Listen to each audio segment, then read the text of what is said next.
Hello বন্ধুরা, আমি মাফি।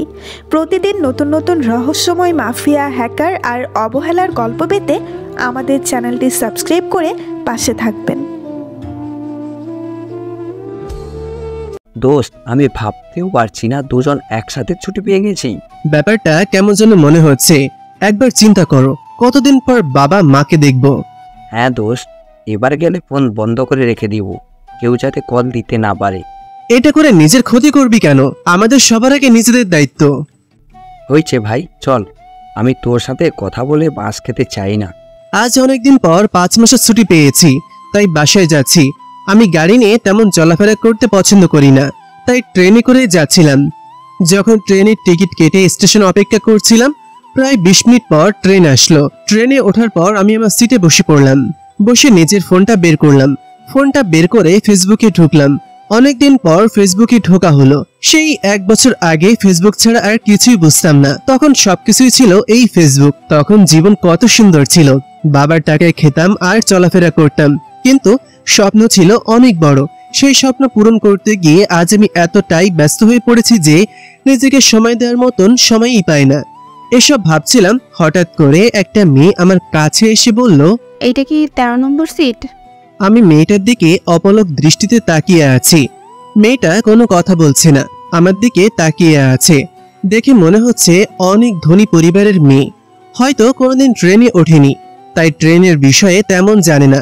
সিটের মধ্যে দেখতেই পাচ্ছে 13 নম্বর সিট লেখা। এরপর আমাকে জিজ্ঞাসা করছে, তাই আমি তাকে বললাম, জি এটাই 13 নম্বর সিট, আপনার সিট হলে বসে পড়ুন।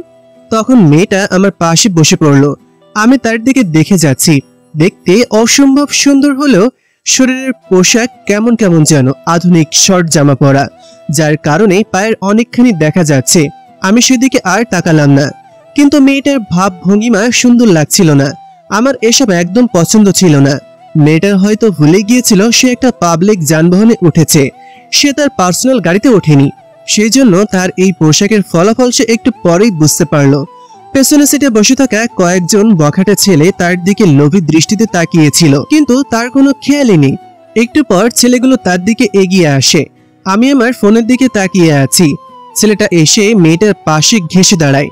আমি নিশান, বাবা মায়ের একমাত্র আদরের ছেলে। ছোটবেলা থেকেই বাবার আদরে বড় হয়েছি। আমার বাবা একজন বিজনেসম্যান, তাই তার ইচ্ছা ছিল আমিও একজন ব্যবসায়ী হব। কিন্তু আমার ইচ্ছা ছিল আমি দেশের মানুষের জন্য কিছু করব, এই প্রিয় মাতৃভূমির জন্য কিছু করব। তাই বাবা মায়ের থেকে অনেক দূরে গিয়েছিলাম সেনাবাহিনীর ট্রেনিং এর জন্য। আজকে সকালের ঘটনা, আমি আর আমার সহকর্মী মানে আমার প্রাণপ্রিয় বন্ধু রবিন দাঁড়িয়ে আছি স্টেজের সামনে, কারণ আমাদের দুজনকে বিশেষভাবে সম্মাননা প্রদান করা হবে। আমরা দুজনই নতুন জয়েন করেছিলাম, কিন্তু আমাদের একটা অপারেশনে মরণপণ লড়াই করে প্রায় অসাধ্য সাধন করেছি, তাই আমাদেরকে বিশেষ সম্মাননা প্রদান করা হবে। আমি তখন বসে আছি। রবিন বলল, জীবনে কোনোদিন কি কল্পনা করেছিলি এই জায়গায় আসবি? আমার কল্পনা বাস্তব সব জুড়ে এইগুলো ছিল। আমি যদি সেনাবাহিনীতে চাকরি নাও পেতাম, তবু আমি দরকার হয় সেনাবাহিনীর সেখানে চাকর হয়ে আসতাম। তবু আমি দেশের নিরীহ মানুষগুলোর জন্য কিছু করতে চাই। সত্যি তুই আমার জন্য একটা জীবন্ত অনুপ্রেরণা। সেদিন তুই না থাকলে আমার সাহসই হতো না এই রকম সন্ত্রাসীদের সামনে দাঁড়ানোর। আরে কিসব বলছিস তুই? তুই অত্যন্ত সাহসী আর বুদ্ধিমান একজন সৈনিক। তবে আজকে খুশির সাথে অনেকটা খারাপও লাগছে। তা ঠিক, তবে কয়েকদিন পর বাবা মাকে দেখতে পাবো, এটা অনেক আনন্দ লাগছে। কথা বলছিলাম, তখনই মাইকে আমাদের নাম ঘোষণা করা হলো। আমি আর রবিন যাওয়ার পর আমাদেরকে একটা ক্রেস্ট সাথে কিছু সম্মানী দেওয়া হলো, সাথে প্রমোশনের আশ্বাস দেওয়া হলো। আমি অনেক খুশি আজকের এই দিনটার জন্য। কত কষ্ট করেছি, কত রাত না ঘুমিয়ে কাটিয়েছি। এরপর আমাকে কিছু বলার জন্য ডাকা হলো। আমি মাইক্রোফোন হাতে নিয়ে অনেক নার্ভাস। তখন বলতে শুরু করলাম, আমাদের সামনে উপস্থিত দেশের তরে নিজেদের বিলিয়ে দেওয়া সাহসী বীর সৈনিকেরা। আমি খুবই ছোট একজন মানুষ, আমি এই সম্মাননা পাওয়ার যোগ্য না। তবু আমার মতন অধমকে এই সম্মান দেওয়ার জন্য ধন্যবাদ বাংলাদেশ সেনাবাহিনীকে। আসলে জীবনে কিছু মুহূর্ত আছে যেগুলো আমাদের স্বপ্ন থাকে, কিন্তু অনেকেই সেই স্বপ্ন পূরণ করতে পারে না। আমার বাবা আমাকে বারবার বলতেন, তোমার স্বপ্ন আর তোমার মাঝে দাঁড়িয়ে আছে কেবল একটাই জিনিস, সেটা হচ্ছে অজুহাত। যে মুহূর্ত থেকে তুমি নিজেকে অজুহাত দেখানো বন্ধ করে কাজ করতে শুরু করবে, সেই মুহূর্ত থেকে তোমার স্বপ্ন আর স্বপ্ন থাকবে না, সেটা বাস্তবে রূপ নিতে শুরু করবে। আমি চেষ্টা করেছি, জানি না কতটুকু পেরেছি, তবে আপনাদের এই সম্মান প্রদর্শন বলে দিচ্ছে আমি অল্প হলেও পেরেছি। জীবনে সফল হতে হলে ব্যর্থ হতে হয়। ব্যর্থতা মানে হচ্ছে ব্যর্থতা। কেন হচ্ছে, কার কারণে হচ্ছে, সেগুলো কেউ জানতে চাইবে না। তুমি ব্যর্থ হলে তার যন্ত্রণা তোমাকে একাই সহ্য করতে হবে। কেউ তোমার পাশে এসে দাঁড়াবে না, তাই কখনো অজুহাত তৈরি করবে না। অন্যদের সুযোগ দেবে না তোমার জীবনটাকে নিয়ন্ত্রণ করার। জিততে তোমাকেই হবে। এই মন্ত্রে সবার জীবন গড়ে উঠুক। সবাইকে ধন্যবাদ বলেই মাইক্রোফোন রেখে দিলাম। সেনাবাহিনীর প্রধান সহ সবাই হাততালি দিলেন। আমি ফিরে আসার সময় সেনাবাহিনীর প্রধানের সাথে দেখা করলাম। নিশান, রবিন, তোমরা খুব সাহসী। আশা করি তোমরা এই দেশের কল্যাণে নিজেদের নিয়োজিত করবে। দেশ ও জাতির উন্নয়নে তোমরা সর্বোচ্চ ভূমিকা রাখবে। স্যার, আমরা জানি না কতটুকু পারবো, তবে আমাদের শরীরের এক বিন্দু রক্তকণা পর্যন্ত অবশিষ্ট থাকা অবধি আমার দেশের ক্ষতি কেউ করতে পারবে না। এই সৎ সাহসী আমি চাই।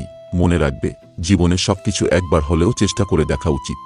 স্রষ্টা প্রতিটি মানুষকে কিছু না কিছু ক্ষেত্রে অনুপম দক্ষতা দিয়ে পাঠিয়েছেন। তুমি সেটি কখনো জানতেও পারবে না যতদিন না তুমি সেটি চেষ্টা করে দেখছো। তাই কখনো ব্যর্থতার ভয়ে থেমে থাকবে না। আপনার এই উপদেশ আমার চিরদিন মনে থাকবে স্যার। আচ্ছা ঠিক আছে, তোমাদের তো আজকে ছুটি তাই না? তাহলে চলে যাও, আর সব সময় এক্সারসাইজ করবে, শরীরকে ফিট রাখতে হবে। আমাদের জন্য দোয়া করবেন স্যার বলেই আমরা চলে আসলাম সবাইকে বিদায় জানিয়ে বাসায় ফেরার উদ্দেশ্যে। আব্বু আমাকে জানাই নাই যে আমি বাসায় ফিরছি। 1 বছর পর আজ বাসায় ফিরেছি। শরীরে সেনাবাহিনীর পোশাক নেই, তবে এবার বাস্তবে আসা যাক।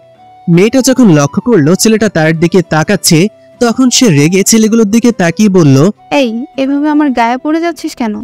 তোদের কত বড় সাহস, তোরা আমার সাথে এমন করছিস? চিনিস আমাকে? তুমি কে সেটা জানার সময় আমাদের নেই, আমরা শুধু এনজয় করতে এসেছি। আমার বাবা একজন সেনাবাহিনীর কমান্ডার।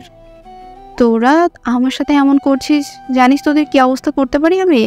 মেয়েটা হয়তো ভুলে গিয়েছিল যে সবখানে সবার পরিচয় কাজে আসে না। ছেলেটা মেয়েটার পায়ের কাছে হাত দিয়ে বলল, তোমার বাবা সেনাবাহিনী হোক অথবা নৌবাহিনী, সেটা দেখার সময় আমাদের নেই। আমরা তো জাস্ট এনজয় করি। কি বলিস তোরা? ছেলেটার কথাই বাকি সবাই হাসতে শুরু করলো। আমি এখনো চুপচাপ বসে আছি, আমি কোনো কথা বলছি না। মেয়েটা তখন একটা ছেলেকে মারার জন্য হাত ওঠায়। ছেলেটা সাথে সাথে মেয়েটার হাত ধরে ফেলে। তোর অনেক তেজ দেখছি, আজ দেখবো তোর কত তেজ। সব তেজ আজ মিটিয়ে দিব। ছোট লোক কোথাকার, ছাড় আমাকে। তোর সাহস কি করে হয় আমাকে স্পর্শ করা? আমি এক্ষুনি বাবাকে বলছি। দে ফোন দে, দেখ আজ তোর কোন বাপ তোকে আজ বাঁচায়। আমরা এই জায়গা থেকে পৃথিবীর কোনো শক্তি নেই যে তোকে বাঁচাতে পারবে। বলেই ছেলেটা মেয়েটার সাথে অশ্লীল অঙ্গভঙ্গি করছিল। মেয়েটা কি করবে বুঝে উঠতে পারছিল না। ছেলেটা মেয়েটার বুকে হাত দিতে যাবে, এমন সময় আমি তার হাতটা ধরে ফেললাম। আমাকে হাত ধরতে দেখে ছেলেটা আমার দিকে তাকিয়ে বলল, এই ছেলে, তুই আমার হাত ধরলি কেন? হিরো সাজতে এসেছিস? এখানে একদম মাটিতে পুঁতে ফেলবো। আচ্ছা, আমাকে না হয় পুঁতেই ফেলবি, কিন্তু কেন ভাই? তোমরা এরকম পাবলিক ট্রেনে বাসে কেন তোমরা মেয়েদেরকে সমস্যা করো? তোমাদের কারণে মেয়েরা শান্তিতে চলাফেরা করতে পারে না। সেটা তোকে বলতে যাব কেন? তুই কে এসবের হিসেব নেওয়ার? আমাদের সাথে আমরা ওর সাথে যেটা ইচ্ছে সেটা করব। বলেই মেয়েটাকে আরো টান দিল। আমি আর থাকতে পারলাম না, ছেলেটাকে থাপ্পড় দিয়ে দূরে ফেলে দিলাম। তখন সবাই আমাকে মারতে আসলে আমি বন্দুকটা বের করলাম। এটা দেখে সবাই ভয়ে কাঁপতে শুরু করলো। কে আপনি, আর এখানে কি করেন? তোদের জম আমি। আজ এখান থেকে কেউই বেঁচে ফিরতে পারবি না, সবগুলোকে এখানেই শেষ করে দেব। আমি আপনার পায়ে ধরছি, কথা দিচ্ছি আর জীবনে কোনোদিন এরকম করব না। আমাকে ক্ষমা করে দিন। তোদের মতন ছেলেদেরকে ক্ষমা করে দিলে তোরা এই সমাজটাকে ধ্বংস করে দিবি। তোদের কারণে রাস্তাঘাটে মা বোনেরা নিরাপদ নয়। আমি কথা দিচ্ছি আর কোনোদিন এরকম করব না। দয়া করে ক্ষমা করে দিন। আমি কোনো কথা না বলে রেলওয়ে পুলিশকে খবর দিলাম। তারা এসে সবাইকে হেফাজতে নিল। মেয়েটা তখন আমার দিকে তাকিয়ে বলল, ধন্যবাদ আমাকে বাঁচানোর জন্য। এটা আমার দায়িত্ব ছিল, কিন্তু আপনি বিপদে পড়েছেন আপনার নিজের দোষে, কারোর দোষে নয়। পৃথিবীটা হচ্ছে এমন একটা আয়নার মতন, আপনি সবার সাথে যেমন ব্যবহার করবেন, যেমন মনোভাব পোষণ করবেন, ঠিক তেমনটাই ফিরে পাবেন প্রতিদানে। আপনার এই চালচলন আর পোশাক যে কোনো ছেলেকে আকৃষ্ট করবে। এর মানে কি বলতে চাইছেন? আমার এখন আপনার কাছ থেকে শিখতে হবে আমি কি পরব? পোশাক আমার স্বাধীনতা, আমি যে পোশাক ইচ্ছে পরব। হ্যাঁ, ঠিকই বলেছেন, এটা আপনার স্বাধীনতা, কিন্তু মনে রাখবেন কাউকে কটু কথা বলবেন না। কারণ সেও কটু প্রত্যুত্তর দিতে পারে। উত্তপ্ত বাক্য বিনিময় আপনাদের দুজনের জন্যই কষ্টকর হবে। দণ্ডের প্রতিদণ্ড আপনাকে স্পর্শ করবে। এখন আপনি যদি একটা শর্টকাট পোশাক পরে ছেলেগুলোকে আপনার দিকে আহ্বান করেন, তাহলে ছেলেগুলো তো আপনার কাছে আসবেই। দেখুন, উপকার করেছেন বলেই যে মাথা কিনে নিয়েছেন তা কিন্তু নয়। আমার যেমন ইচ্ছে কাপড় পরবো, এটা আমার অধিকার। আপনি চিনেন আমি কে? আপনার পরিচয় সব জায়গায় কাজে আসবে না। আপনার বাবা একজন সেনাবাহিনীর কর্মকর্তা, অবহেলায় নিজের জীবন উৎসর্গ করেছেন দেশের মানুষের জন্য, কিন্তু আপনি তার সম্মান এভাবে মাটিতে মিশিয়ে দিচ্ছেন। দেখুন, মুখ সামলে কথা বলুন। জীবনটা উপভোগ করতে হয় প্রতিদিন, প্রতি মুহূর্তে, প্রতিটি ছোট্ট ছোট্ট স্মৃতি আনন্দের উপলক্ষে। যত বেশি হাসবে, যত কম অভিযোগ করবে, জীবনটা ততটাই ভরে উঠবে সুখে, পরিতৃপ্তিতে। তাই আমি শুধু উপভোগের চেষ্টা করি। একে উপভোগ বললে আপনি উপভোগ শব্দটাকে কলঙ্কিত করছেন। উপভোগ মানে এইভাবে অশ্লীলতা নয়। উপভোগ করতে অন্যকে নিজের মধ্যে বিলিয়ে দেওয়া যায়। আপনার সাথে আর কোনো কথা বলতে চাই না আমি। আমার ইচ্ছে মতো চলাফেরা করব আমি, এতে কেউ বাধা দিতে পারবে না। বলেই মেয়েটা অন্যদিকে তাকালো। কেন মানুষ বুঝে না? কেন ভুল পথে পা বাড়ায়? জীবনটা খুব অল্প। কেন মানুষ অসৎ পথে এগিয়ে যায়? কাকে বুঝাতে পারবো এই দুঃখ? বিকালে সূর্যটা ডুবছিল পশ্চিম আকাশে। সূর্যটাকে ডুবে যেতে দেখলেই কেমন অসহায় লাগে। মনে হয় ঘরে ফিরে যেতে হবে।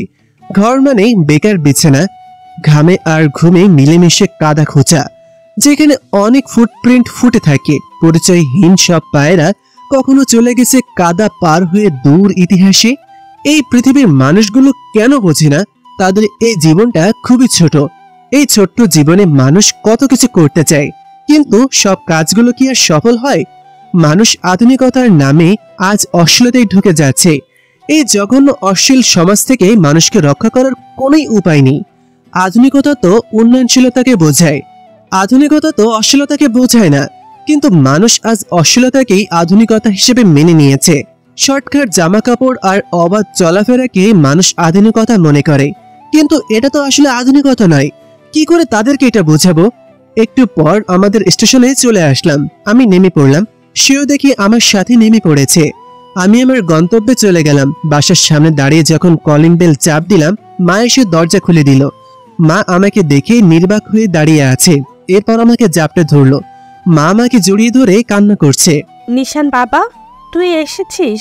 তোর জন্য আমরা কত অপেক্ষা করছি, কিন্তু তুই তো আসলি না। বারবার শুধু বলতিস আসবি আসবি, কিন্তু আজ আমাদের না জানিয়ে চলে আসলি। কোনো কি সমস্যা হয়েছে বাবু? বল আমাকে। না মা, কোনো সমস্যা নেই। তোমাদেরকে সারপ্রাইজ দেওয়ার চেষ্টা করলাম। বলো মা, কেমন হচ্ছে তোমাদের সারপ্রাইজ? আজকে তো আমাদের জীবনের সবথেকে বড় সারপ্রাইজ তুই দিলি। তুই বুঝতে পারছিস না বাবা, আমরা কতটা খুশি হয়েছি। তোর বাবা তো তোর কথা বারবার বলে। দাঁড়া, তোর বাবাকে ডেকে নিয়ে আসি। বলে মা ভেতরে চলে গেল। আমি এসে সোফায় বসে পড়লাম। বাবা দৌড়ে চলে আসলো আমার কাছে এসে আমাকে জড়িয়ে ধরে বলল, বাবা তুই এসেছিস? তোকে কতবার বললাম এরকম চাকরি না নিতে। দেখ, একটা বছর তুই বাড়ির বাইরে ছিলি, আমরা কতটা কষ্টে ছিলাম, কিন্তু তুই আজ না জানিয়ে চলে এসেছিস। তোকে বললাম আমার ব্যবসায় জয়েন হতে, কিন্তু তুই হলি না, তুই সেই চাকরিটাই নিলি। মা দেখো, বাবা আজকেও এরকম কথা বলছে। আমি তোমাদেরকে সারপ্রাইজ দেওয়ার চেষ্টা করলাম, কিন্তু তোমরা এরকম করছো আমার সাথে। আমি তো আমার স্বপ্ন পূরণ করেছি। আমার জীবনে একটাই স্বপ্ন ছিল দেশের মানুষের জন্য কিছু করার, আর সেই স্বপ্ন আমার পূরণ হয়েছে। এই তুমি কি করছো? ছেলেটা এতদিন পরে এসেছে, আজও তুমি এরকম কথা বলবে? ছেলেটাকে একটু শান্তিতে বসতে দিবে না নাকি? বাবা আর কোনো কথা বললেন না। আমি আর মা বসে গল্প করছি। একটু পর মা বলল, অনেক দূর থেকে এসেছিস বাবা, এখন যা ফ্রেশ হয়ে নে। ফ্রেশ হয়ে খেয়ে দে, একটু বিশ্রাম নিবি। আমি আমার রুমে চলে গেলাম। অনেকদিন পর নিজের রুমটাকে দেখতে পাচ্ছি, সেই আগের মতোই গোছানো, কিন্তু আগে সেই স্বপ্নগুলো নেই। কত স্বপ্ন দেখেছি এই রুমটাতে বসে। কত ইচ্ছে ছিল একদিন ফিরে আসবো এই রুমটাতে, তাও আবার বীরের বেশে। আজকে তো চলে এসেছি, আমার স্বপ্নটা পূরণ হয়ে গিয়েছে। রুমে চারিদিকটাতে হাত বুলাচ্ছি। কতদিন পর এই বিছানায়, কতদিন পর আমি সবকিছু ব্যবহার করছি। এরপর চলে গেলাম ফ্রেশ হতে। ফ্রেশ হয়ে নিচে নামলাম, তখন মা খাবার দিল। আমি, বাবা আর মা রাতের খাবার খাচ্ছি, এমন সময় মা বলল, নিশান বাবা, আমাদের তো বয়স কম হলো না, কোন দিন মরে যাই। তুই তো আমাদের কোনো কথাই শুনিস না। আমরা তোকে না করলাম, কিন্তু তুই আমাদের কথা শুনলি না। কিন্তু আজ তোর আমার একটা কথা রাখতেই হবে বাবা। তুমি এরকম করে কেন কথা বলছো? আমি কি তোমাদের কোনো কথা ফেলতে পারি? তুমি কি বলতে চাও? আমি তোমার সব কথা রাখবো। বাবা, আমি তোকে একটা বিয়ে দিতে চাই। আমি একা এই সংসার সামলাতে পারছি না। এখন তোকে বিয়ে দিয়ে ঘরে একটা বউ নিয়ে আসতে চাই। মা, তুমি বিয়ের কথা আবার শুরু করে দিলে। আমি মাত্র 5 মাসের জন্য এসেছি, এখন আমি বিয়ে করব কেন? বাবা, আমি তোর কোনো কথা শুনতে চাই না। যে করেই হোক এই ছুটিতে তোকে বিয়ে করতেই হবে, না হলে কিন্তু আমাদের আর তুই কাছে পাবি না। আমি কি করব কিছুই বুঝতে পারছি না। মা মন খারাপ করেই বসে আছে। এখন আমি না করব কিভাবে? আগেরবার বলেছিল বিয়ে করিয়ে দিতে চায় তারা, কিন্তু আমি অনেক কষ্টে বুঝিয়েছি, কিন্তু এবার আর বোঝানো সম্ভব নয়। তাই মাকে বললাম, তোমাদের যা ইচ্ছা করো, আমার কোনো আপত্তি নেই। তোমরা যদি আমাকে বিয়ে দিতে চাও তাহলে আমার কোনো আপত্তি নেই। মা খুশিতে আমাকে জড়িয়ে ধরলো। আমি মায়ের মন খুশি দেখে নিজের ভেতরে একটা আলাদা খুশি অনুভব করলাম। অনেকদিন পর নিজের মা বাবার মুখে হাসি ফোটাতে পেরেছি। তখন আমার বাবা আমাকে বলল, আমার এক বন্ধু, ছোটবেলায় আমরা একসাথে পড়ালেখা করেছি। ওর একটা মেয়ে আছে, ওর সাথেই তোর আমি বিয়ে দেব। ওর সাথে কথা বলবো। তুমি কি রফিক ভাইয়ের কথা বলছো? হ্যাঁ, আমি রফিকের কথাই বলছি। রফিকের মেয়ের সাথে আমি নিশানের বিয়ে দিতে চাই। তাহলে আমরা কালকেই নিশানকে নিয়ে মেয়ে দেখতে যাই, কি বলো? না মা, আমি কোনো মেয়েকে দেখতে চাই না। তোমরা আমাকে যাকে এনে দিবে আমি তাকেই সাদরে গ্রহণ করে নিব। আমার কোনো আপত্তি নেই। তোমরা যদি আমাকে বলো কালো বিচ্ছিরি একটা মেয়ের সাথে বিয়ে দিতে চাও, তবু আমি তোমাদের ওপর কোনো অভিযোগ করব না। তোমরা যাকে পছন্দ করবে আমি তাকেই বিয়ে করব। কি বলছিস বাবা? না দেখেই একটা মেয়েকে বিয়ে করবি? তোরও তো একটা পছন্দ আছে। তুই আমাদের সাথে চল, কালকে মেয়েটাকে দেখে আসিস। মা, তোমার উপর আমার সম্পূর্ণ বিশ্বাস আছে। আমি জানি তুমি আমার জন্য সর্বোচ্চ ভালো মেয়েটাই পছন্দ করবে, তাই আমার কোনো আপত্তি নেই। তুমি যাকে ইচ্ছা পছন্দ করে নিয়ে আসো। ঠিক আছে, কালকে তোর বাবাকে নিয়ে আমি রফিক ভাইয়ের বাসায় যাব, তারপর সব কথা ওখানেই সেরে আসব। আমি সেখানে চলে আসলাম। রাতটা কাটিয়ে পরের দিন সকালে একটা কাজ ছিল, তাই কাজটা সেরে বিকালে ঘুরতে বের হলাম। অনেক দিন পর প্রিয় মাঠটায় যাচ্ছি।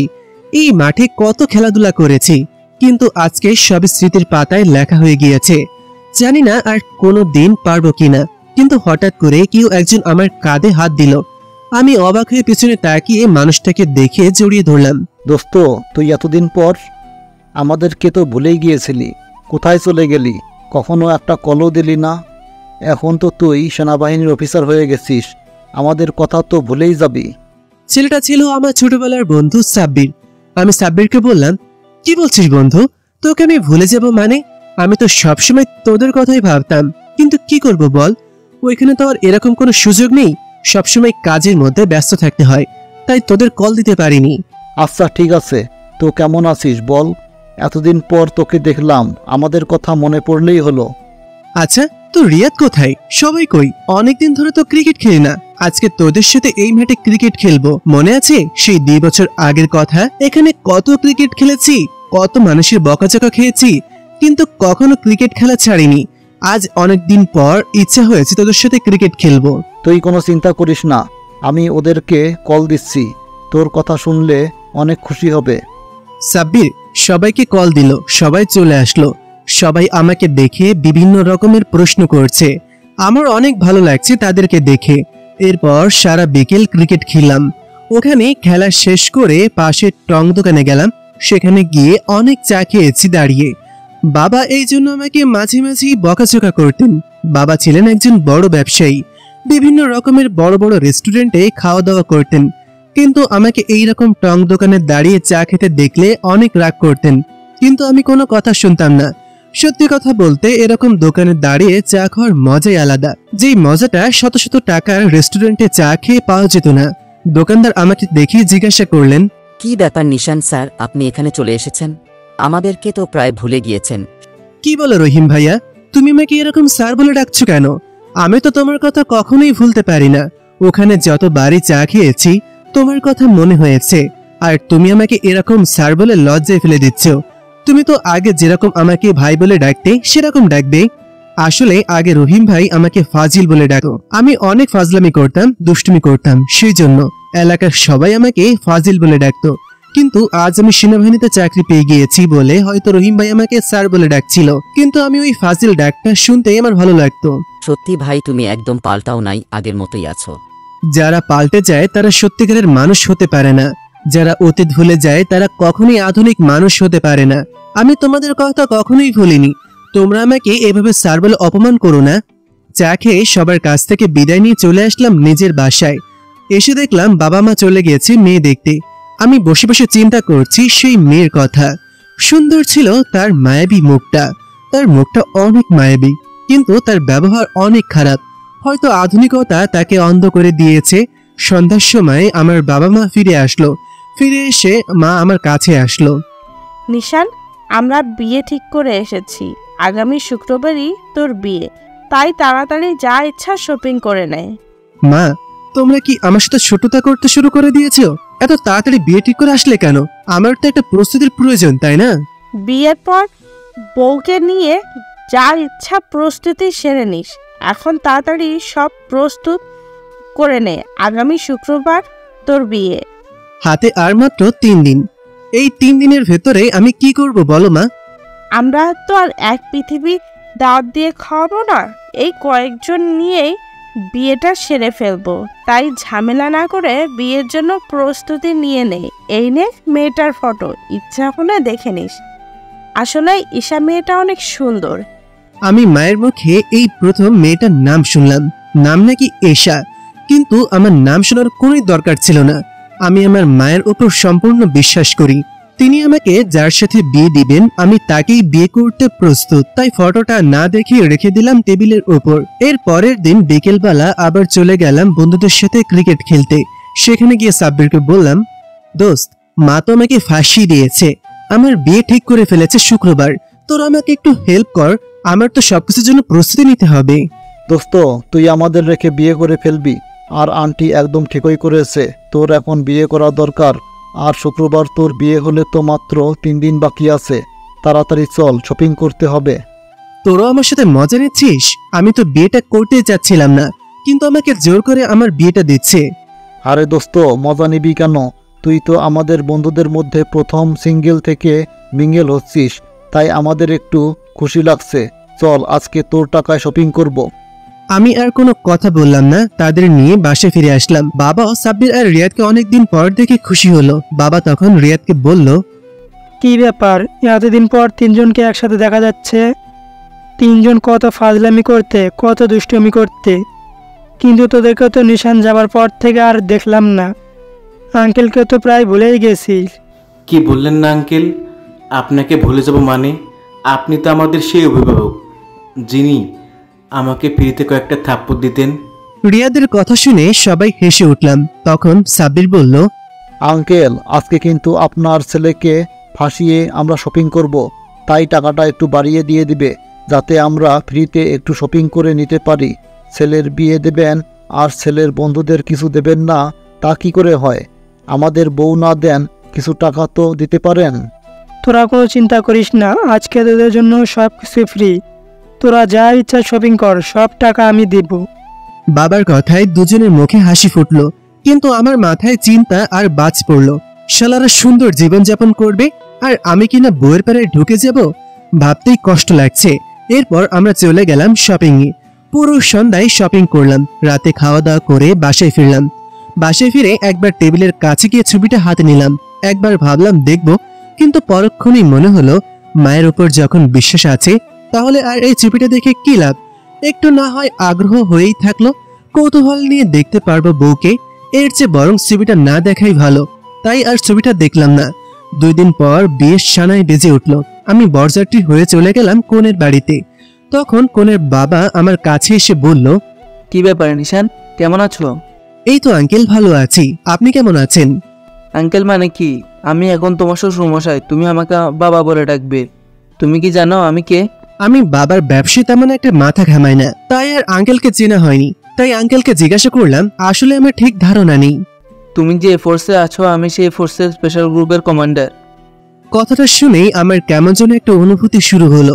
আমার শ্বশুর মশাইও আমার মতন সেনাবাহিনীর সদস্য, এটা শুনতে আমার ভালো লাগা কাজ করতে শুরু করলো। তখন তার সাথে অনেক গল্প জড়িয়ে দিলাম। তখন তিনি শেষ মুহূর্তে আমাকে বললেন, বাবা, আমি তোমার হাতে আমার মেয়েটাকে তুলে দিচ্ছি। আমার মেয়েটা অনেক দুষ্ট হয়ে গেছে, সবসময় বন্ধুবান্ধবদের সাথে ঘুরেছে, আমি তাকে সময় দিতে পারিনি, সেজন্য আধুনিকতার তার মধ্যে ঢুকে গিয়েছে। তুমি তাকে একটু বুঝিয়ে সবকিছু ঠিক করে নিও। আমি আঙ্কেলের কথায় কিছুটা চিন্তায় পড়ে গেলাম। মনে কেমন যেন সন্দেহ হতে শুরু করলো। তবুও বললাম, আপনি কোনো চিন্তা করবেন না, আমি আমার সর্বোচ্চ চেষ্টা করব। জানি না আপনার মেয়েকে কতটা সুখী করতে পারবো, তবে আমি আমার সর্বোচ্চ চেষ্টা করব। তোমার একটা কথায় আমার কাছে অনেক স্বস্তির। আমি জানি তুমি আমার মেয়েকে ভালো রাখবে। আসলে তোমার বাবাও অনেক ভালো মানুষ, ছোটবেলা থেকে লেখাপড়া একসাথে করেছি। এরপর বিয়েটা হয়ে গেল।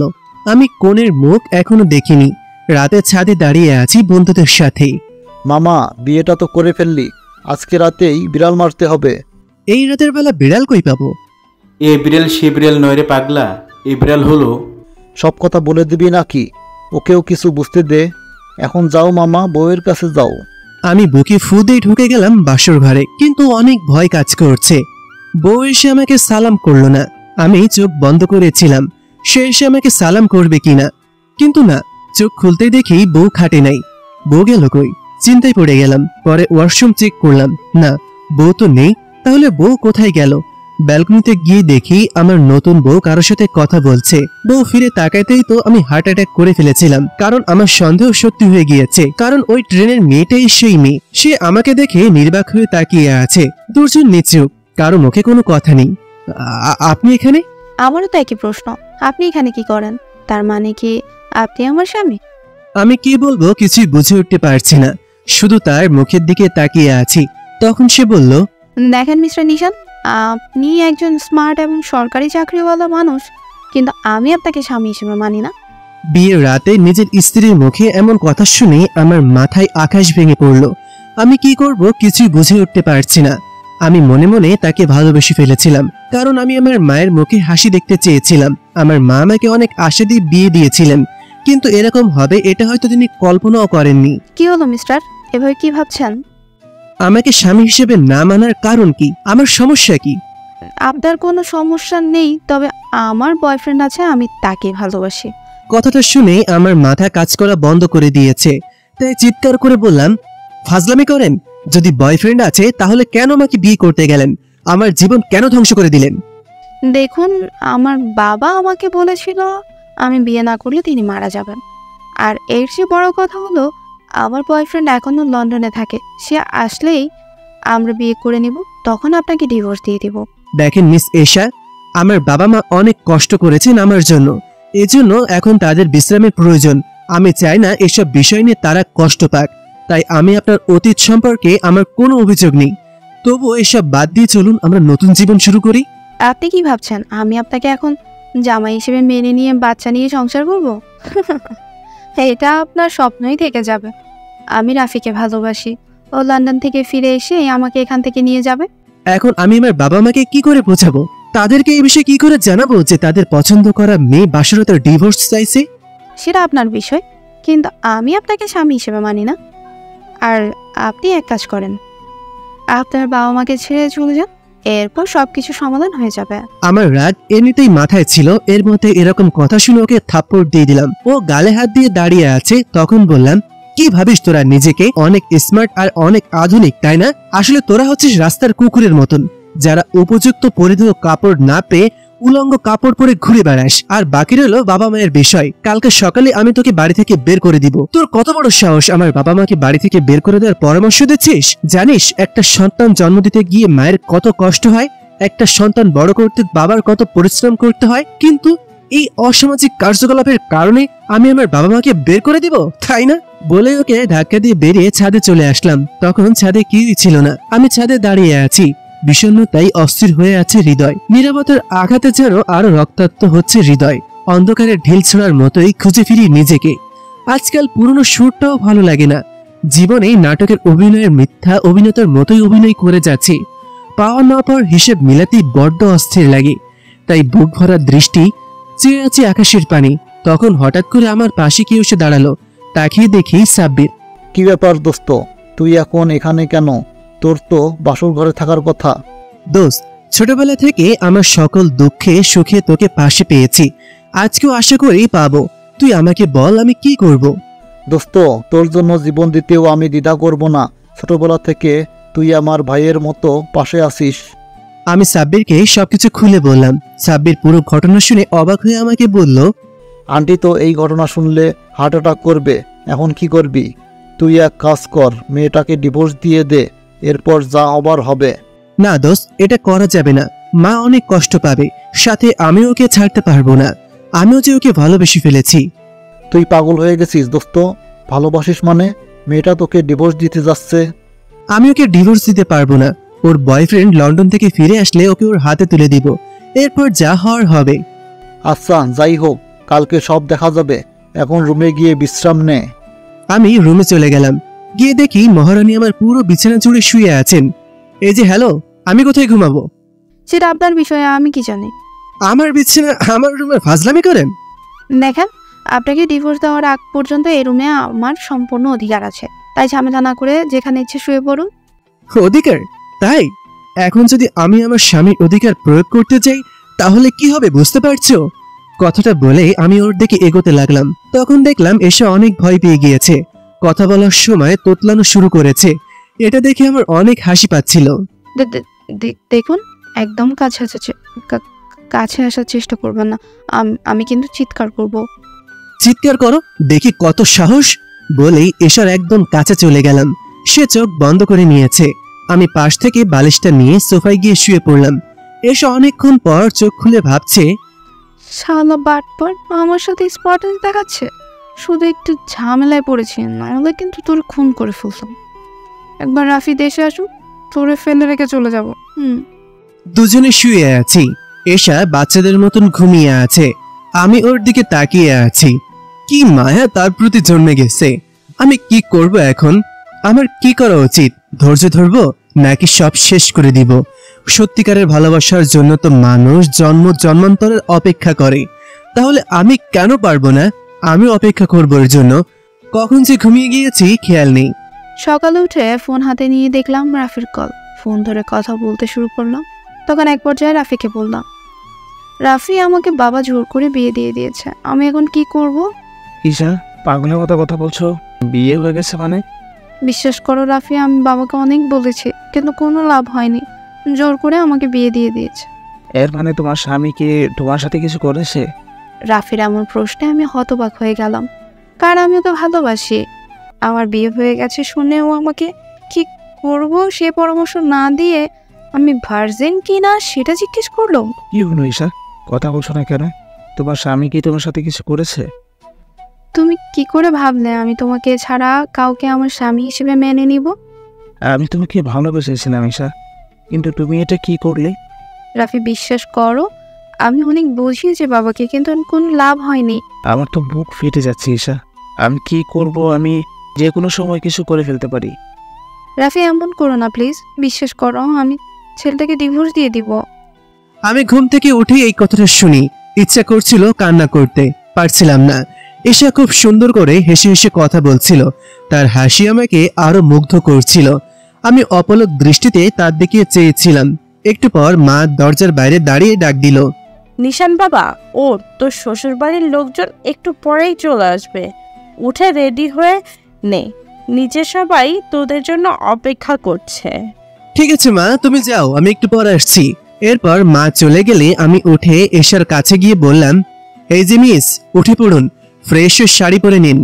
আমাকে একদম আপনার বউ বানানোর চেষ্টা করবেন না। আমি কেন শাড়ি পরবো? আর আমি শাড়ি পরতে পারি না। তার মানে নতুন বউ হয়ে তুমি কি পরবে? এই বাড়িতে যখন এসেছো তাহলে এই বাড়ির নিয়মকানুন মেনে চলতে হবে। নতুন বউ তুমি শাড়ি পরবে, শাড়ি পরতে পারো না ঠিক আছে, আমি নিচে গিয়ে কাউকে পাঠিয়ে দিচ্ছি, কিন্তু তোমাকে যেন নিচে শাড়ি পরেই নামতে দেখি, না হলে কিন্তু। কি করবেন আমাকে? আমাকে আপনি কিছুই করতে পারবেন না, আমি আপনার কোনো কথাই শুনবো না। আমার কিছুই করা লাগবে না। একটু পর তোমার বাবা চলে আসবে, তখন তোমাকে পাঠিয়ে দিব। তোমার বাবার সাথে গিয়ে তোমার যাকে ইচ্ছা তার সাথে বিয়ে করে নাও। কথাটা আমি অনেক কষ্ট করে বলেছিলাম, কিন্তু চোখ দিয়ে প্রায় জল গড়িয়ে পড়ছিল। তখন আমি আর কোনো কথা না বলে ওয়াশরুমে গিয়ে ফ্রেশ হয়ে বের হলাম। তখন দেখি এসে আমার দিকে তাকিয়ে আছে। আমি জীবনে কোনো ছেলেকে দেখিনি এভাবে, কিন্তু আজ প্রথম ওনাকে দেখেই আমার অনেক সুন্দর লাগছিল। উনি একটা টাওয়াল পরে দাঁড়িয়েছিল আমার সামনে, তখন তার বুকটা আমার সামনে ভেসে উঠছিল। খুবই সুন্দর লাগছিল ওনাকে, গা থেকে অল্প অল্প পানির ফোঁটা পড়ছে। আমি অবাক হয়েই তার দিকে তাকিয়ে আছি। তখন তিনি বললেন, কি ব্যাপার, এভাবে তাকিয়ে কি দেখো? আসলে আপনার সাথে আমার কিছু কথা ছিল। কি কথা, তাড়াতাড়ি বলে ফেলো, সময় তোমার হাতে খুব কম, তাই যা বলা তাড়াতাড়ি বলে ফেলো। আমি জানি আপনি আমাকে আপনার পরিবারের কথাই বিয়ে করেছেন। আমিও আপনাকে শুধু আমার বাবার জোরাজোরিতেই বিয়ে করেছি। আমরা দুজনেই একটা সমস্যায় পড়ে গেছি। এখন এই সমস্যা থেকে আমাদেরকে উঠতে হবে। সেজন্য আমরা যদি একসাথে থাকি তাহলে কিন্তু আমরা এই সমস্যার সমাধান করতে পারবো। কি বলেন? এর মানে তুমি কি বলতে চাইছো? আসলে আমি বলতে চাইছি কি, মানে আপনি যদি আপনার পরিবারকে কিছু না বলেন, আমিও আপনার পরিবারকে কিছু বলবো না। 2-1 মাসের ভেতরে রাফি চলে আসলে আমি চলে যাব। তারপর আপনার যাকে ইচ্ছে বিয়ে করে নেবেন। আসলে আপনি খুব ভালো মানুষ, কিন্তু আমি আপনাকে বিয়ে করে আপনার জীবনটা ধ্বংস করে দিয়েছি। আমাকে ক্ষমা করে দিবেন প্লিজ। এশা করুণ চোখে আমার দিকে তাকিয়ে এই কথাগুলো বলছিল। আমার অনেক মায়া লাগছিল তার দিকে তাকিয়ে। তখন আমি তাকে বললাম, সবারই নিজের ভালোবাসা পাওয়ার যোগ্যতা এবং অধিকার আছে, তাই আমি তোমাকে কোনো অসুবিধায় ফেলবো না। তুমি নিশ্চিন্তে থাকতে পারো। আমি নিচে গিয়ে আমার কোনো কাজিনকে পাঠিয়ে দেব। তুমি তখন তার সাহায্যে শাড়িটা পরে নিও, পরে নিচে চলে এসো। তোমার বয়ফ্রেন্ড দেশে আসার আগ পর্যন্ত তুমি এই বাড়িতে থাকতে পারো, কিন্তু শর্ত হচ্ছে আমার বাবা মা যেন কোনো কষ্ট না পায়। আমি আপনার সাথে রাজি, কিন্তু আমারও একটা শর্ত আছে। আপনি আমার বাবাকে কিছুই বলতে পারবেন না প্লিজ। আমাকে এতটাও খারাপ ভেবো না, আমি তোমার বাবাকে কিছুই বলবো না। তুমি শুধু আমার বাবা মাকে উপযুক্ত সম্মানটা দেবে। তাদের সামনে কখনো আমাদের এই বিষয়টা নিয়ে আলোচনা করবে না, কারণ তারা এই বিষয়টা জানলে অনেক কষ্ট পাবে। আমাকে তারা ছোটবেলা থেকে অনেক আদর করে বড় করেছে, আমি তাদের মুখে কখনো হাসি ফোটাতে পারিনি। তোমাকে অনেক স্বপ্ন নিয়ে আমার মা এই বাড়িতে নিয়ে এসেছে, তুমি তাদেরকে কষ্ট দিও না প্লিজ। আপনি আমার বাবা মাকে কিছু বলবেন না, আমিও আপনার বাবা মাকে কিছুই বলবো না। আচ্ছা ঠিক আছে, আমি নিচে যাচ্ছি। আমার একজন কাজিনকে আমি পাঠিয়ে দেব তোমাকে শাড়ি পরানোর জন্য। তার সাথে কখনো খারাপ ব্যবহার করবে না বলে আমি নিচে চলে আসলাম। মনের মধ্যে কিছুটা শান্তি অনুভব করছি, কারণ এরকম ঝামেলার থেকে কোনো মতে 5টা মাস কাটিয়ে নেওয়াই ভালো। 5 মাস কেটে গেলে আমি আমার কাজে ফিরে যাব। সেখানে গেলে হয়তো সবকিছু ভুলে থাকতে পারবো, কিন্তু এই 5 মাস আমি কিভাবে কাটাবো? চোখের সামনে নিজের স্ত্রীকে অন্য একটা ছেলের সাথে কথা বলতে দেখলে যে কোনো মানুষেরই কষ্ট হবে। নিচে গিয়ে আমি আমার একজন কাজিনকে পাঠিয়ে দিলাম, শুয়ে পড়ে আসলো। এরপর আমার শ্বশুর শাশুড়ি চলে আসলেন। শ্বশুর মশাই এসে আমার সামনে দাঁড়িয়ে বললেন, কেমন আছো নিশান বাবা? জি বাবা, ভালো আছি। আপনি ভালো আছেন? আমিও ভালো আছি। আমার মেয়েটা তোমার সাথে কোনো বেয়াদবি করে নাই তো? আমি তোমাকে বলে দিয়েছি, মেয়েটা না খুব দুষ্টু, না জানি কবে তোমাকে কোন সময় কোন কথা বলে দেয়। তুমি ওর কথায় কিছু মনে করো না। আপনি কোনো চিন্তা করবেন না বাবা, ও আমার সাথে কোনো বেয়াদবি করেনি, আর আমার কথা সবসময় শোনে। আপনারা অনেক দূর থেকে এসেছেন, একটু বিশ্রাম নিন। এরপর আমি আর আমার শ্বশুর সোফায় বসে বাবার সাথে গল্প করছিলাম। তখন হঠাৎ করে উপর দিয়ে আমার কাজিন এশাকে নিয়ে নামছিল। আমি অপলক দৃষ্টিতে তার দিকে চেয়ে আছি। কালকে বিয়ের সময় তাকে খেয়াল করিনি, কিন্তু আজকে শাড়ি পরে তাকে একদম পরীর মতন লাগছিল। কিন্তু এই সাজটা আমার জন্য হলে আমি খুব খুশি হতাম, কিন্তু এই সাজটা আরেকজনের জন্য। কোনো একদিন হয়তো আমার জন্য সে সাজবে না। এরপর এশা বাবা মাকে সালাম দিল। আমি তার ব্যবহারে খুব খুশি হলাম। এরপর আমরা খাওয়া দাওয়া করে বসে গল্প করছি অনেকক্ষণ। খেয়াল করলাম এশা তার বাবা মাকে এড়িয়ে চলছে। আমাকে নিশানের একজন কাজিন এসে শাড়ি পরিয়ে দিয়ে নিচে নিয়ে গেল। তাদের সবাইকে সালাম দিলাম। আমি বসে পড়লাম।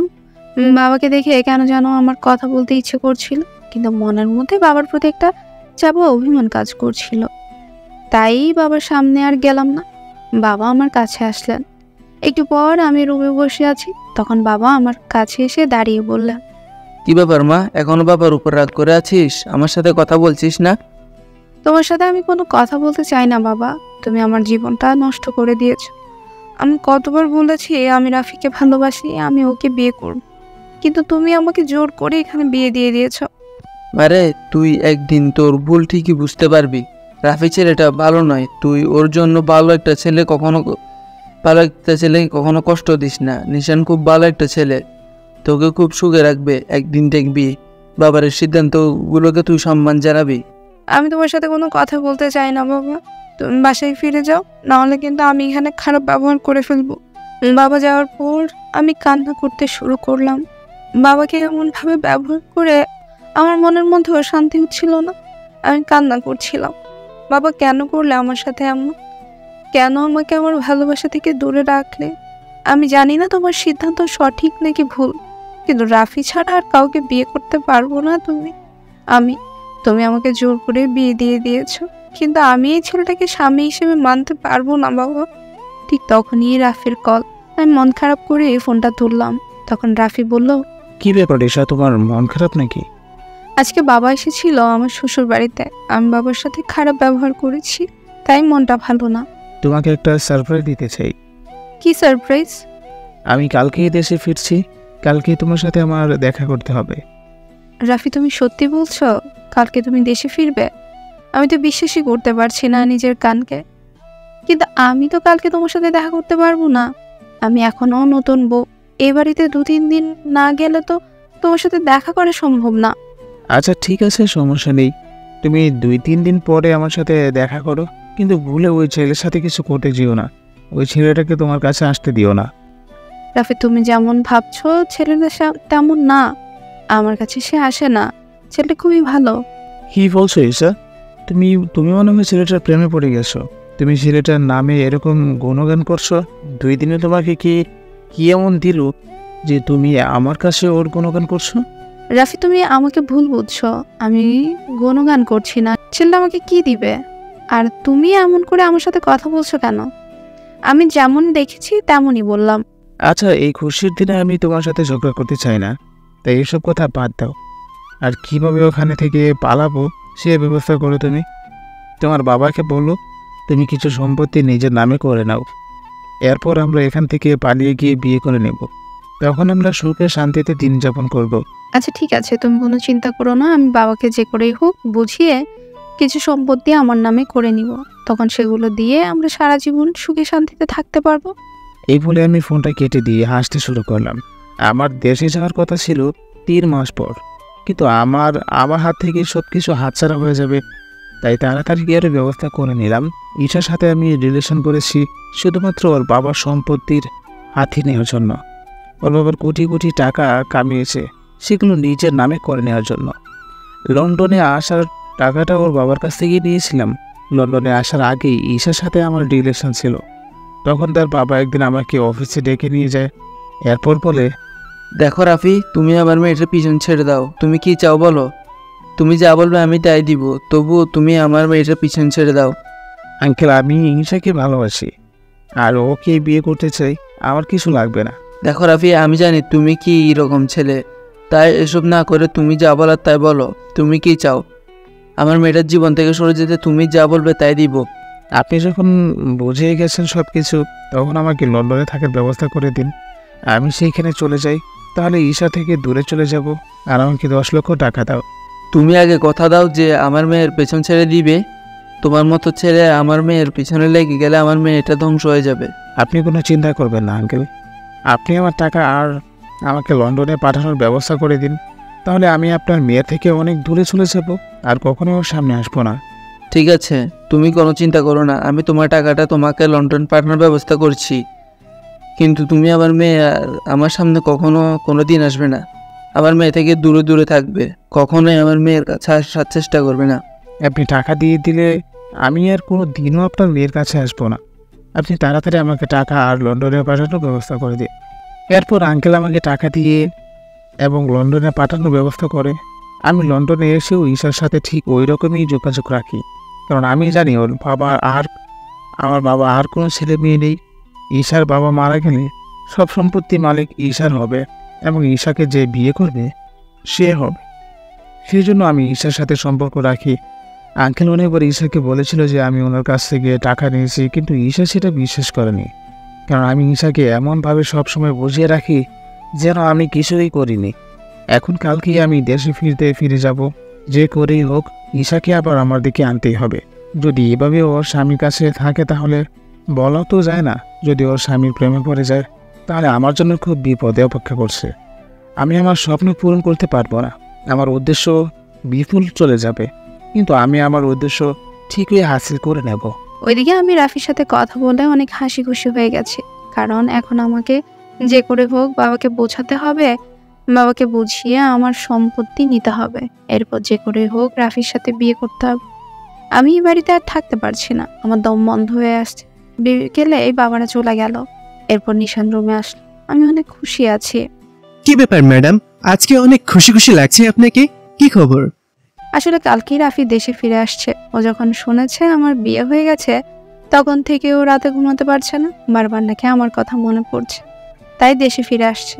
এশার মুখে এই কথাটা শুনে আমার যেন দম বন্ধ হয়ে আসছিল। আমি আর সেখানে এক মুহূর্ত দাঁড়াতে পারছিলাম না, কেন জানি খুব কষ্ট হচ্ছিল। মনে হচ্ছিল নিজের কোনো এক আপনজনকে কাছ থেকে চলে যাচ্ছিল।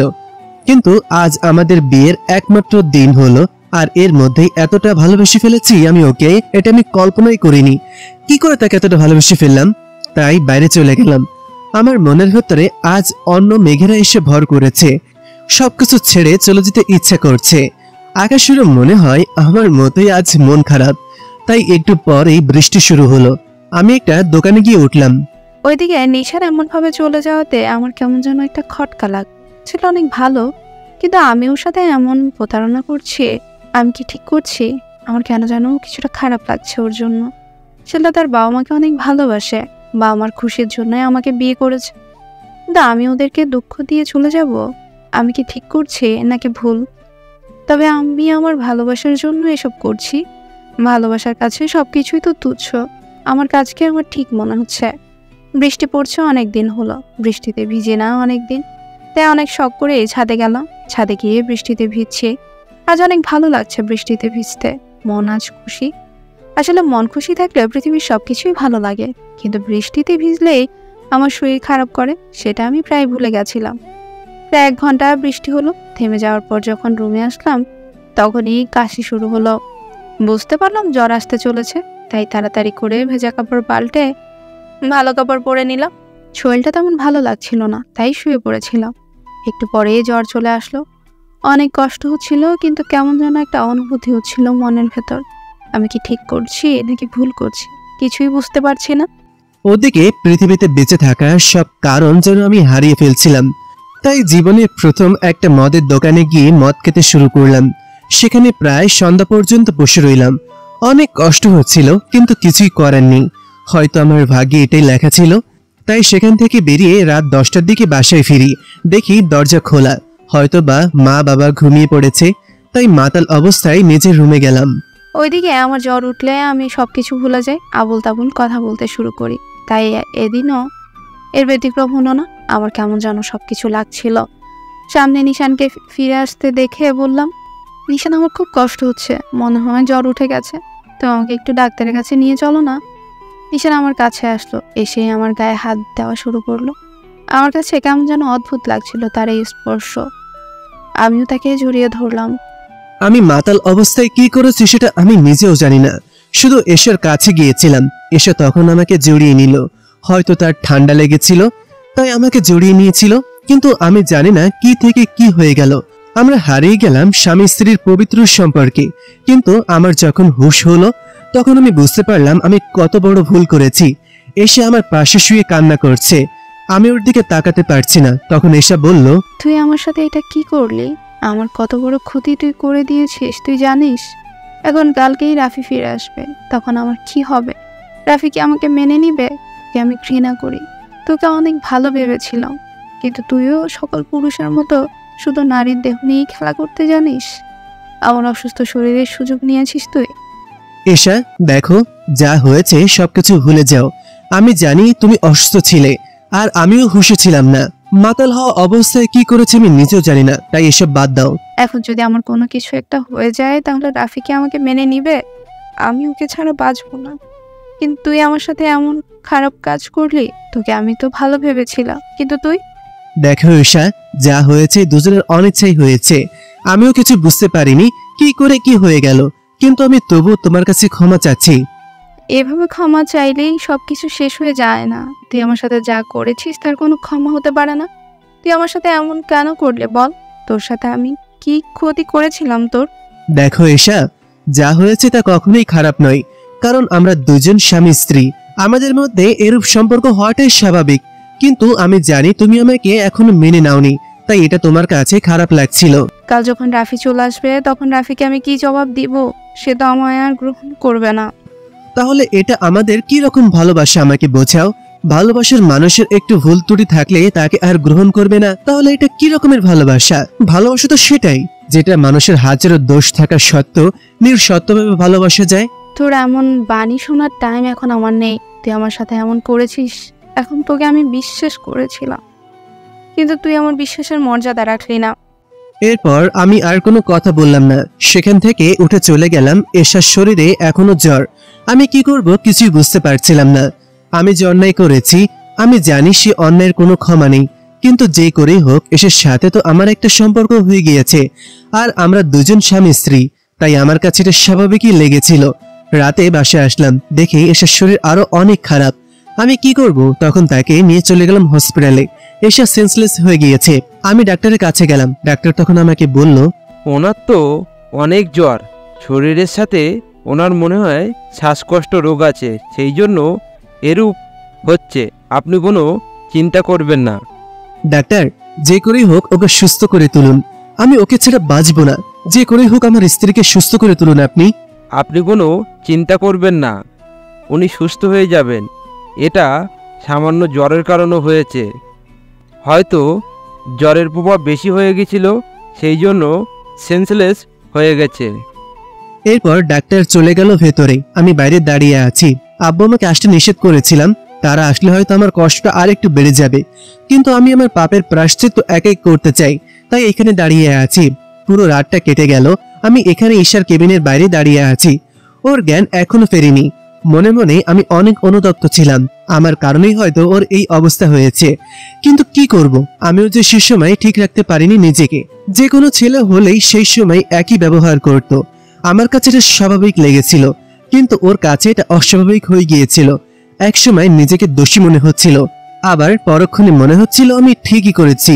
ও আমার স্ত্রী, ওর সাথে এই সম্পর্কটা স্বাভাবিক, আর ও যদি আমাকে সাপোর্ট না করতো তাহলে আমি এতদূর এগোতে পারতাম না। পরের দিন সকাল 10টায় জ্ঞান ফিরল।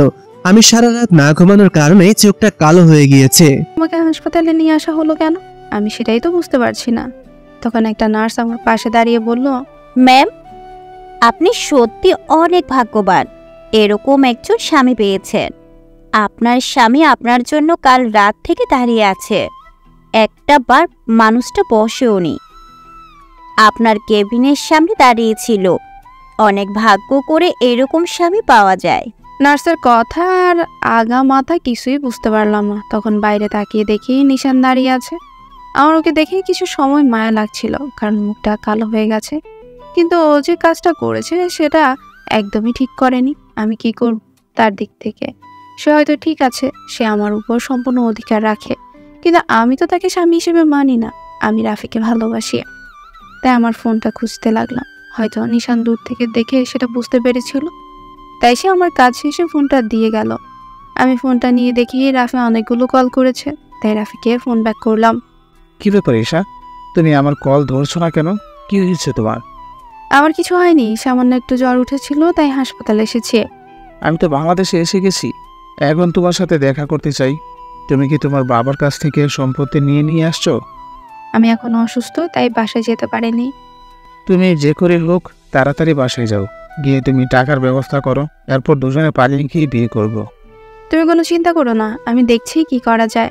নিশান আমার সামনেই করুণ চেহারা নিয়ে দাঁড়িয়ে আছে। আমি ওকে কিছুই বলছি না, অন্যদিকে মুখ করে তাকিয়ে আছে। নিশান একটু পর ডাক্তার নিয়ে আসলো। ডাক্তার এসে সবকিছু ঠিকঠাক দেখে নিশানকে বলল, সত্যি বস, আপনার মতন স্বামী সবাই পায় না। সামান্য জ্বরের কারণে এরকম করলেন, এখন বাসায় নিয়ে যান, তবে ওনার খেয়াল রাখবেন যাতে বেশি ঠান্ডা না লাগে। আপনি কোনো চিন্তা করবেন না, আমি ওর খেয়াল রাখবো। আমি ডাক্তার আর নিশানের কথা শুনছিলাম। নিশানের মুখটা ফ্যাকাশে হয়ে গেছে, হয়তো না ঘুমানোর কারণে। নিশান আমার কাছে এসে আমাকে কিছু বলতে না দিয়ে কোলে তুলে নিল। আমি হতবাক হয়ে গেছি। সে হাঁটছে, আমি অনেক লজ্জা পাচ্ছি। হসপিটালে সবাই আমাদের দিকে তাকিয়ে আছে। কি ব্যাপার, আপনি আমাকে কোন অধিকার কোলে নিলেন? না, নিশান কোনো উত্তর দিল না। একইভাবে আমাকে নিয়ে হাঁটছে। বাইরে এসে গাড়িতে তুললো, কোনো কথা বলছে না। আমার সাথে ভাব দেখাচ্ছে নাকি? বাসায় ফিরলাম। বাসায় ঢুকতে এই শ্বশুর শাশুড়ি দৌড়ে আসলেন। আমি হাসি মুখেই তাদের সাথে কথা বলছি। এরপর নিশান ধরে নিয়ে রুমে গেল আমাকে। রুমে যেতেই আমি রেগে ওনাকে বললাম, কি ব্যাপার, আপনি কি প্রমাণ করতে চাইছেন? আপনি অনেক দায়িত্বশীল, অনেক কেয়ারিং। মনে রাখবেন, ওসব লোক দেখানোতে আমার মন ভরবে না। কি হলো, কথা বলছেন না কেন? আমি কোনো কথা না বলে চলে আসলাম বাইরে। এসে আমার শ্বশুরমশাইয়ের কাছে গেলাম। তখন তিনি আমাকে ডেকে কাছে বসালেন। আমি চাইছিলাম না কিছু জানাতে, কিন্তু আমার ভেতরটা ফেটে যাচ্ছিল। তখন আমাকে এইভাবে বসে থাকতে দেখে শ্বশুর বললেন, কি ব্যাপার নিশান বাবা, কি হয়েছে? আসলে বাবা, কি করে যে কথাটা বলবো, এশার বিয়ের আগে একটা রিলেশন ছিল, তো এখন ও ওই ছেলেটাকে ভালোবাসে। আপনি ওকে আমার সাথে বিয়ে দিয়েছেন। আমি ওর অতীত সম্পর্কে জেনেই ওকে ভালোবাসি, কিন্তু ওই ছেলেটা কাল দেশে ফিরছে। এখন ও হয়তো ফিরে যেতে চায়। আমি কি যেতে দেব? সবকিছুর পর আপনি ওর বাবা। বাবা, আমি তোমার পায়ে পড়ি, আমার মেয়েটাকেও দুশ্চরিত্র ছেলের কাছে দিও না। এরপর ওর বাবা আমাকে সবকিছু খুলে বললেন। আমি শুনে অবাক হয়ে গেলাম। আমি এখন কি করে ওকে জেনে শুনে বিপদে ফেলে দিতে পারি? তাই বাসায় গেলাম। গিয়ে দেখি এসে গাল ফুলিয়ে বসে আছে। আমি কিছু না বলে ফ্রেশ হতে গেলাম। ওইদিকে আমি কিভাবে বাবাকে বোঝাবো সেই প্ল্যান করছিলাম। ব্যালকনিতে গিয়ে বাবাকে কলও দিলাম। বাবার কল পেয়ে খুশি হয়ে কল ধরলেন। কি ব্যাপার মা, আমাকে কল করেছিস? আমি তো ভাবতে পারছি না। না বাবা, আসলে তোমার কথা অনেক মনে পড়ছিল তো। তো শ্বশুর বাড়ির সবাই ভালো আছে তো? হ্যাঁ, ভালো। আচ্ছা বাবা, আমাদের এত সম্পত্তি সবই তো আমার, তাই না? তা আমি চাইছিলাম তুমি আমার নামে কিছু লিখে দাও। আমি কথাটা শুনে বুঝতে পারলাম ওই রাফিটার বুদ্ধি, ওকে সব শিখিয়েছে। আমাকে নিশান রাফির কথা ঈশাকে জানাতে নিষেধ করেছিল, তাই আর বললাম না। ছেলেটা সত্যিই অনেক ভালো। আমি কিছুটা বুদ্ধি করে বললাম, আসলে মারে দুনিয়ায় জীবনে এই তো অল্প কয়েকদিন হবে, এসব দিয়ে আর কি হবে? তোর তো বিয়ে হয়ে গেছে, সেজন্য আমি সব সম্পত্তি দান করে দিছি। বাবা, তুমি পাগল হয়ে গেছো? কি বলছো, সব দিয়ে দিয়েছো মানে? তোর তো বিয়ে হয়ে গেছে, আর সম্পদ দিয়ে কি করবি বল তো? আমি ফোনটা রেখে চিন্তায় পড়ে গেলাম। রাফিকে কি বলবো, মাথাটা ব্যথা করছে। তখন নিশান খাবার নিয়ে আসলো, এনেই আমার মুখের সামনে দিয়ে বলল, এশা, হা করো। আমার খেতে ভালো লাগছে না, আপনি রেখে দিন ওগুলো। না খেলে শরীর খারাপ করবে, খেয়ে নাও, হা করো। আমার রাগ উঠে গেল, তাই নিশানের গালে থাপ্পড় দিয়ে দিলাম। নিশান কোনো কথা বলছে না। তখন আমি বললাম, কি ভাবিস নিজেকে? আমাকে এমন করে নিজের করে পেয়ে যাবি? জীবনেও না। তোকে আমি ঘৃণা করি, প্রচন্ড ঘৃণা। আমার সামনে থেকে চলে যা। আমি আর সেখানে দাঁড়ালাম না, ছাদে এসে কান্না করছি। তখন হঠাৎ ফোনটা বেজে উঠল। সেনা প্রধানের কল।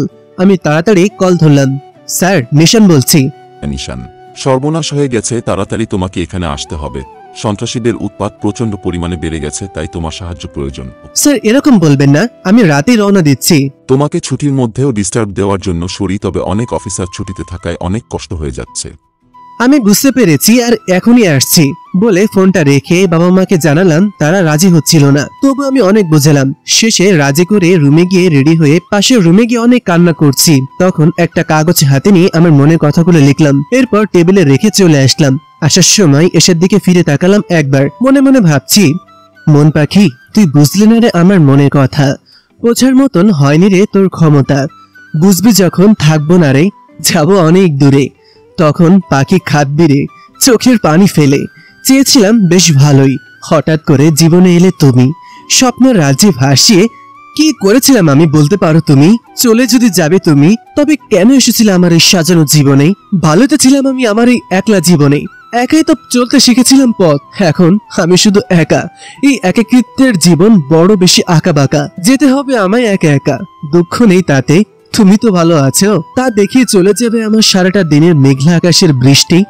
ভালোবাসলেও বলবো না তোমায়, জানি বললেও তুমি শুনবে না। শুনলেও তোমার কিছুই যায় আসে না, কারণ আমি নিঃস্ব, আমি বড়ই নিঃস্ব। নিশান হঠাৎ রুমে এসে সবকিছু গোছানো শুরু করলো। আমি অবাক হয়ে তাকিয়ে আছি। কি হচ্ছে এসব? পরে দেখলাম টেবিলের উপর একটা কাগজ রেখে চলে যাচ্ছে। আমার তাতে মাথা ব্যথা নেই। ও চলে গেলে আমার পথ আরো সহজ হবে। ওদিকে পরের দিনে আমি চলে আসলাম সেনা ক্যাম্পে। এসে বসের সাথে দেখা করে কাজে লেগে পড়লাম। এখানে মাদক ব্যবসায়ীদের কারণে সাধারণ মানুষ শান্তিতে ঘুমাতে পারছে না, তাই কাজে লেগে পড়লাম। সারাদিন ব্যস্ততার শেষেও রাতে এসে ওর কথা সবার আগে আমার মনে পড়লো, এবং মনে পড়লো সেই রাতের কথা। এদিকে আমি রাফিকে কল করলাম, আমি প্রস্তুত সেটা জানানোর জন্য। কি ব্যাপার ঈশা? রাফি, আমি প্রস্তুত, চলো আমরা পালিয়ে যাই। তুমি কি তোমার বাবার কাছ থেকে নিয়ে এসেছো? আসলে বাবা সব সম্পত্তি দান করে দিয়েছে, তাই আর কিছুই আনতে পারিনি। কি বলছো ঈশা? পাগল হয়ে গেছো? আমরা পালিয়ে গিয়ে খাবো কি? রাফি, চলো আমরা চলে যাই কোথাও গিয়ে তুমি একটা কাজ ম্যানেজ করে নিবে। আমি করবো কাজ? কি হলো, তুমি হাসছো কেন? তো আমি কি কাঁদবো? আমি তোর মতো একটা মেয়ের জন্য কাজ করব? তোর মতো আরো কত শত মেয়ে আমার কাছে এসেছে, তাদের জন্যই কোনোদিন কাজ করলাম না, আর তুই? কি বলছো রাফি? হঠাৎ এরকম ব্যবহার করছো কেন? এরপর রাফি বাবার সাথে কি করেছে সব খুলে বলল। আমি চিৎকার করে কান্না করছিলাম। রাফি আমার নাম্বারটা ব্লক করে দিল। আমার কান্না যেন থামছিলই না। তার মানে বাবা যেটা বলেছিল সব সত্য। এরকম একটা ছেলেকেই ভালোবেসেছিলাম আমি নিশানের মতো মানুষটাকে কষ্ট দিয়েছি। টেবিলের কাছ থেকে কাগজটা হাতে নিলাম। পুরো কাগজে অনেক দাগ, মনে হয় অনেক কান্না করেছে। সেটাতে লেখা ছিল, প্রিয় ঈশা, তোমার কাছে আমি অপ্রিয় হলেও আমার কাছে তুমি বড্ড প্রিয়। আমি যে তোমাকে খুব ভালোবাসি। আজ চলে যাচ্ছি। অফিস থেকে ফোন এসেছে সন্ত্রাসীদের সাথে যুদ্ধ করতে।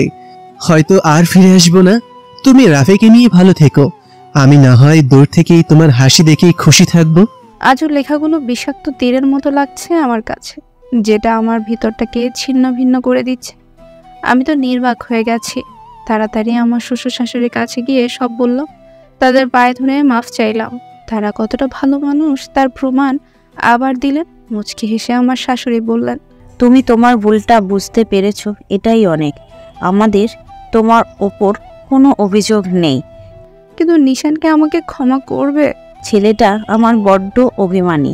তবে যাক, ভালোবাসা তার সাথে বিশ্বাসঘাতকতা করবে না। আশা করি সব ঠিক হয়ে যাবে। আমি আমার রুমে চলে আসলাম। এসেই কান্না করছি। আমার কান্না দেখার মানুষের বড্ড অভাব এখন। এভাবে 1 মাস কেটে গেল। আমি প্রতিদিন কান্না করি ওর জন্য। আমার কলটা পর্যন্ত ধরে না। আব্বু কল দিলে কল কেটে দেয়। আমি রুমেই বসেছিলাম। শাশুড়ির সঙ্গে হঠাৎ করে এই ভেতরটা গলে আসলো। তাড়াতাড়ি ওয়াশরুমে গেলাম। বমি করলাম। মাথাটা কেমন যেন ঘুরছে। শাশুড়ি আম্মু এসে আমাকে ধরে নিয়ে বসালেন। ডাক্তার এসে যা বললো তা শুনে আমার খুশি আর ধরছিল না, কারণ আমি মা হতে চলেছি। শাশুড়ি আম্মু অনেক খুশি। আমি এত কিছুর পরেও কান্না করছি, কারণ সে মানুষটাই তো নেই যার জন্য আমার এই কান্না। ওদিকে আমার কাঁধে গুলি লেগেছে। সন্ত্রাসীদের সাথে সম্মুখ যুদ্ধে আমার কাঁধে গুলি লাগলেও আমি থেমে থাকিনি। আমার এ জীবন রেখে আর কি লাভ, তাই মরণপণ লড়াই করলাম। এক পর্যায়ে সকল সেনা সদস্য খানিকটা পিছু হটলেও আমি হটে যাইনি। আবারও আমার পায়ে গুলি লাগলো, তবু আমি গুলি ছুড়েছি। শেষ পর্যন্ত সন্ত্রাসীদের পরাজিত করে আমরা সফল হলাম। কয়েকজন সেনা সদস্য আমাকে হাসপাতালে নিয়ে গেল। আমার বাসায় জানাতে নিষেধ করেছিলাম, কিন্তু তবুও রবিন জানিয়ে দিয়েছে। আমাকে আমার রুমে নিয়ে রেস্টে রাখা হয়েছে। পরের দিন সকাল হতেই আব্বু আম্মু এবং সবাই চলে আসলো। আমি অবাক হয়ে তাকিয়ে আছি, কারণ এসো এসেছে। আব্বু আম্মু আমাকে জড়িয়ে ধরে কান্না করছে। এশার চোখেও জল। এরপর বাবা মাকে নিয়ে বেরিয়ে গেল এশাকে রেখে। এশা আমার সামনে দাঁড়িয়ে কান্না করছে। আমি কিছুই বুঝে উঠতে পারছিলাম না। হঠাৎ করে এসে আমার পায়ে পড়ে গেল। আমি অবাক হয়ে তাকিয়ে আছি। প্লিজ আমাকে ক্ষমা করে দাও, আমি ভুল করেছি। আরে কি করছেন আপনি? আমার পা ছাড়ুন। এমন করো না প্লিজ। আমি তোমাকে অনেক ভালোবাসি। এই একটা মাস আমি একটা রাতও ঘুমোতে পারিনি। আমি আপনাকে ভালোবাসি না, এখান থেকে চলে যান। তুমি ক্ষমা না করলে আমি শান্তিতে থাকতে পারবো না যে। আপনার ওপর আমার কোনো অভিযোগ নেই, চলে যান এখান থেকে। সত্যিই চলে যাব আমাদের বাবুকে নিয়ে? এর মানে কি? তুমি বাবা হতে চলেছ আর আমি আম্মু। তবে তুমি যখন বলছো আমাকে চলে যেতে, তাহলে চলেই যাচ্ছে। আমি তাকিয়ে দেখি নিশান কান্না করছে, তাই তাকে জড়িয়ে ধরলাম। নিশান আরো কান্না করে উঠলো। এটা দেখে আমি বললাম, ছেলে মানুষ এত কান্না করে বুঝি? তোমাকে না দেখলে বুঝতাম না। ঈশা, আমাকে ছেড়ে যেও না প্লিজ, আমি মরে যাব। তোমাকে ছেড়ে আমি কোথায় যাব বলো? ভালোবাসি যে, এইভাবেই পূর্ণতা পাক সকল ভালোবাসা। অপেক্ষার ফল সবসময় মিষ্টি হয়, তাই নিজের ভালোবাসার মানুষটার জন্য অপেক্ষা করুন। আজ এই পর্যন্তই, দেখা হবে পরবর্তী কোনো গল্পতে। সেই পর্যন্ত সবাই ভালো থাকবেন, সুস্থ থাকবেন।